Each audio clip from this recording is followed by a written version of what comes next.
Hello students, welcome back to the virtual class. Guys, we are dealing with OCM chapter number 2 and in that we are understanding about the different business services which are helping us a lot in the business. Right? They are helping us to run our business successfully. We have understood about the insurance and we have understood the meaning of the Postal Department of India only. Right? In today's session guys, we are going to start the services of Postal Department in India. This topic consists of 14 to 15 different utilities which are being provided by the Postal Department. But in today's session, we are going to cover 10 because the rest of the things which are very much longer to understand, so it will require much more time. So not to make your session too much lengthy, right? We are going to conclude this session within these 2 services only. Right, so without wasting time, let's start understanding the services one by one. The first service being provided by the Postal Department of India and that is General Post or the letters. આપણે લોકો સામાન્ય રીતે post ઓફિસનો use જાણીએ છીએ કે આપણે એક પહેલા લેટર ઉપર લેટર લખી નાખીએ, પહેલા રેડ બોક્સમાં નાખી દઈએ એટલે પોસ્ટ ઓફિસ એને ડિલિવર કરી દે. રાઈટ, તો એ જનરલ પોસ્ટ કે જનરલ લેટર છે કે જે તમારે માત્ર ડ્રોપ બોક્સમાં નાખી દેવાનો છે એક સ્ટેમ્પ લગાવીને. રાઈટ, તમારા લેટર ઉપર એડ્રેસ લખીને તમે એના માટે જેટલો લાગતો હોય બરાબર એટલી રેવન્યુનો સ્ટેમ્પ લગાવી દો એટલે તમારો જે લેટર છે ડિલિવર થઈ જશે. એકદમ બેઝિક અને એકદમ નોર્મલ સર્વિસ કે જેનાથી પોસ્ટલ સર્વિસની શરૂઆત થયેલી. It is the first and essential service by the postal department of India. Right, so guys, એના પછી બીજું આવે છે registered post. Registered post means the post is not being dropped into the drop box. A red drop બોક્સમાં નથી મૂકતા આપણે, but આપણે પોસ્ટ ઓફિસમાં આપીએ છીએ બરાબર. એ લોકો એનું રજિસ્ટ્રેશન કરે છે અને રજિસ્ટ્રેશન કર્યા પછી એ જે રજિસ્ટર્ડ પોસ્ટ છે એ જે તે વ્યક્તિ ડિફાઇન્ડ પર્સન છે એને હેન્ડ ટુ હેન્ડ ડિલિવર કરશે પોસ્ટલ ડિપાર્ટમેન્ટ બરાબર. પોસ્ટ ઓફિસનો જે માણસ છે બરાબર એ માણસ પોતે પોસ્ટ આપવા જશે. જ્યારે જનરલમાં શું થતું કે પોસ્ટ ઓફિસમાં લેટર પૂછે અને આપણો જે રિસિપિયન્ટ હોય લેટરનો he has to go to the post office and ask કે મારી પોસ્ટ આવી કે નહીં.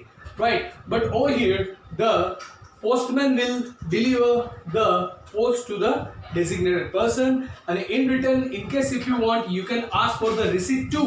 Right, તમને એક acknowledgement receipt તો મળે જ છે કે જ્યારે તમે રજીસ્ટર કરો છો ત્યારે, બટ એના સિવાય in return તમને એક રિસીવ્ડની રિસીટ પણ મળી શકે છે, બટ એની માટે તમારે થોડા એક્સ્ટ્રા ચાર્જીસ પે કરવાના હોય છે. Right, third service being provided by the postal department is the parcel service. Right, કે તમે as in the courier companies માત્ર ને માત્ર નાના envelopes નહીં બટ એ મોટા પાર્સલ્સ પણ ડિલિવર કરતા હોય છે. Same way postal department, the post department helps you to deliver your parcel from one place to another. Right, તો તમને પાર્સલ સર્વિસ પણ પ્રોવાઈડ કરે છે કે જેની અંદર you pay some rates and your parcel will be sent. Right, parcel સર્વિસની સાથે એની અંદર એક એડિશનલ એક સર્વિસ એ પણ છે વેલ્યુ પેએબલ પોસ્ટ.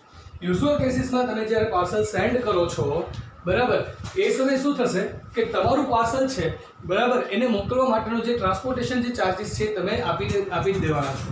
બટ એવા બિઝનેસ હાઉસીસ છે સે ફોર એક્ઝામ્પલ અત્યારે ઓનલાઈન શોપિંગ ખૂબ જ ચાલે છે બરાબર, તો એમાં શું થાય છે કેશ ઓન ડિલિવરી, તો ડિલિવરી ચાર્જીસ કોણ પે કરે છે? કન્ઝ્યુમર. જ્યારે એવા બિઝનેસ માટે કોઈ ટ્રાન્સપોર્ટેશન કરવાનું હોય કે જેમાં કન્ઝ્યુમર ડિલિવરી ચાર્જીસ આપશે તો એની માટે વેલ્યુ પેએબલ પોસ્ટ પણ થાય જેની અંદર ડિલિવરી ચાર્જીસ સામેવાળો માણસ પે કરી શકે એ પણ પોસિબલ છે, અથવા તો વેલ્યુ પેએબલ પોસ્ટ પણ થઈ શકે. એટલે કે એ તમારા ઘરે પાર્સલ ડિલિવર થાય at that time the postman will give you the parcel as well as the bill. તો બિલની જે ટોટલ અમાઉન્ટ છે પાર્સલની એ અમાઉન્ટ એની જે પ્રાઇસ છે એ પણ તમે પે કરી શકો છો. દેટ મીન્સ જો હું એક ડીલર છું અને મારે કોઈ વસ્તુ એક જગ્યાએ ડિલિવર કરવી છે તો હું ડિલિવર કરવા માટે વસ્તુનું જે બિલ છે સાથે મોકલી દઈશ. પેલો પોસ્ટમેન એ બિલ કલેક્ટ કરશે, પછી એ પાછું રિટર્ન પોસ્ટ ઓફિસમાં આવશે. રાઈટ, અને હું પોસ્ટ ઓફિસમાંથી જઈને બિલનું પેમેન્ટ લઈ શકું છું. So that is the value payable post. Now parcel service, registered post બરાબર એ બેનું એડવાન્સ વર્ઝન છે speed post or the parcel. Right, કે જેની અંદર તમારું જે પાર્સલ છે અથવા તો તમારી જે પોસ્ટ છે બરાબર એને પ્રાયોરિટી આપીને રાઈટ નોર્મલ ટાઈમ કરતાં વધુ સ્પીડમાં, નોર્મલ ટાઈમ કરતાં થોડું જલ્દી એને પહોંચાડવામાં આવે છે કે જેના ચાર્જીસ રજિસ્ટર્ડ પોસ્ટ કરતાં વધારે હોય છે. રાઈટ, અને સ્પીડ પોસ્ટનું એડવાન્સ વર્ઝન છે, પ્રીમિયમ વર્ઝન છે express parcel. Express parcel means તમારું જે પાર્સલ છે બરાબર એ through the air or through the fastest medium of the transportation send કરવામાં આવશે. તમારું પાર્સલ છે બરાબર એ નોર્મલ ટાઈમ નહીં લે બરાબર, એ નોર્મલ સ્પીડ પોસ્ટનો કે સ્પીડ પાર્સલનો ટાઈમ પણ નહીં લે, એક્સપ્રેસ વેમાં જશે. એટલે કે જે fastest mode of transportation post ઓફિસને મળશે બરાબર એ ફાસ્ટેસ્ટ મોડથી તમારું જે પાર્સલ છે એ ટુ ધ ડેઝિગ્નેટેડ પ્લેસ પહોંચાડશે. એવા વેલ્યુએબલ્સ હોય કે જે વેરી શોર્ટ ટાઈમમાં પેરિશેબલ હોય તો એની માટે એક્સપ્રેસ પાર્સલનો ખાસ યુઝ કરવામાં આવે છે, બરાબર. સોરી.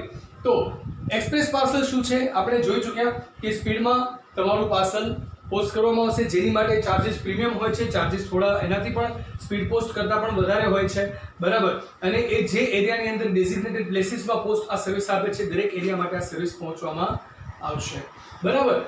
આ હતા ટ્રાન્સપોર્ટેશનના, એટલે કે તમારા ગુડ્સ કે પછી તમારું કોઈ પણ લેટર છે, પોસ્ટ છે કે તમારા નાના મોટા કુરિયર્સ છે એના ટ્રાન્સપોર્ટેશન માટેની વાત હતી. હવે આવે છે ફાઇનાન્શિયલ ડિવિઝન. ફાઇનાન્શિયલ ડિવિઝનમાં the first is the saving service.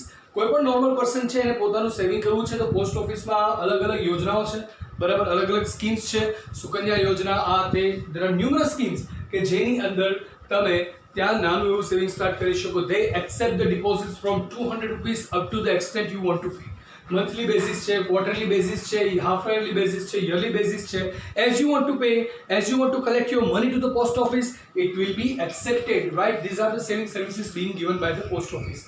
And nowadays they are providing the ATM facilities too.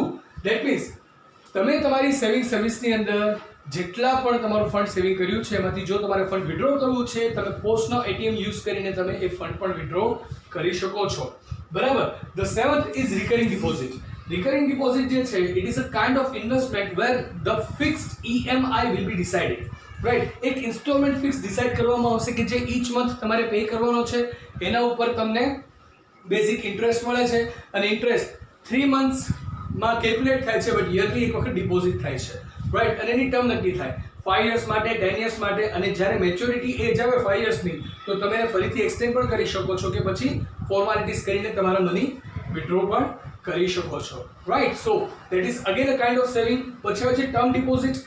તો 200 રૂપીસ કે એના મલ્ટિપ્લિકેશનની અંદર તમે તમારું જે ટર્મ ડિપોઝિટ કરાવી શકો છો. ટર્મ ડિપોઝિટ માટે તમને 1, 2, 3 અને 5 યર્સના ઓપ્શન્સ આપે છે, બરાબર. એટલા યર્સ માટે તમે કોઈ પણ એક ફિક્સ્ડ અમાઉન્ટ છે એ તમે પોસ્ટમાં ડિપોઝિટ કરી શકશો અને એના ઉપર એ લોકો તમને ઇન્ટરેસ્ટ આપશે, બરાબર. ઇન્ટરેસ્ટની અમાઉન્ટ અગેન દર 3 મહિને એક વખત કેલ્ક્યુલેટ થશે અને યરલી એક વખત ડિપોઝિટ થશે તમારા એકાઉન્ટમાં. That can be transfer to any account you want, બરાબર. That can be transfer to any bank you want, right. અને જ્યારે એની ટર્મ પૂરી થાય at that time you can take the decision either to withdraw your money or to renew the term of your deposit, right? Withdraw કરવું હોય તો again you are supposed to face with the basic formalities and that will be helping out to grab your money back, right? The ninth is National Savings Certificate, which is also known as NSC. NSC is quite popular among all the employees who are being into the tax paying ratio, right? Because ટેક્સની અંદર income ટેક્સમાં national saving સર્ટિફિકેટનું deduction મળે છે, બરાબર. ટેક્સમાંથી થોડી amount છે જો તમે એનએસસીમાં invest કર્યું હોય તો ડિડક્ટ થઈ જશે, બરાબર. નેશનલ સેવિંગ સર્ટિફિકેટ એ એક ગવર્મેન્ટ સ્કીમ છે for the savings of the people, બરાબર, કે જેની મેચ્યોરિટી એજ 5 યર્સ અથવા તો 10 years you have to decide, right? Once you decide the term, your money will be deposited and you will get the certificate.